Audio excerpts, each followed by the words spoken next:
గుంటూరులోని స్వర్ణభారతి నగర్, ఈద్వా నగర్లో చోటు చేసుకున్న విషాదకర ఘటనలో వీధి కుక్కల దాడికి గురై మృతి చెందిన బాలుడు ఐజాక్ మృతదేహాన్ని సోమవారం గుంటూరు నగరపాలక సంస్థ కమిషనర్ పులి శ్రీనివాసులు ఐఏఎస్ పరిశీలించారు.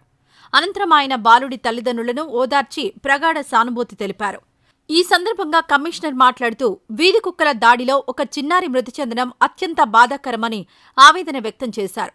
ప్రభుత్వం తరపున ముఖ్యమంత్రి గారు, కేంద్ర మంత్రి మరియు స్థానిక ప్రజాప్రతినిధులు బాలుడి కుటుంబానికి అన్ని విధాలా అండగా ఉంటారని ఆయన హామీ ఇచ్చారు. ఇలాంటి దురదృష్టకర ఘటనలు భవిష్యత్తులో పునరావృతం కాకుండా కఠిన చర్యలు తీసుకుంటామని కమిషనర్ పులి శ్రీనివాసులు స్పష్టం చేశారు. వీధి కుక్కల నియంత్రణకు సమగ్రమైన ప్రణాళికను రూపొందించి అమలు చేస్తామని ఆయన తెలిపారు. ఈ ఘటన స్థానికంగా తీవ్ర విషాదాన్ని నింపింది. బాలుడి కుటుంబానికి పలువురు సంతాపం తెలుపుతున్నారు. నగరంలో వీధి కుక్కల బెడదను నివారించాలని స్థానికులు ముక్త కంఠంతో కోరుతున్నారు. ఈ వీడియో నచ్చితే లైక్ చేయండి. అలాగే మా ఛానల్ ని ఫస్ట్ టైం కనుక చూస్తున్నట్టయితే ఇప్పుడే సబ్స్క్రైబ్ చేసుకుని పక్కనే ఉన్న గంట సింబల్ ని యాక్టివేట్ చేసుకోండి. అప్పుడే మేము పెట్టే ప్రతి వీడియో మీకు నోటిఫికేషన్ గా వస్తుంది. అలాగే ఈ వీడియో పూర్తిగా చూసినందుకు ధన్యవాదాలు.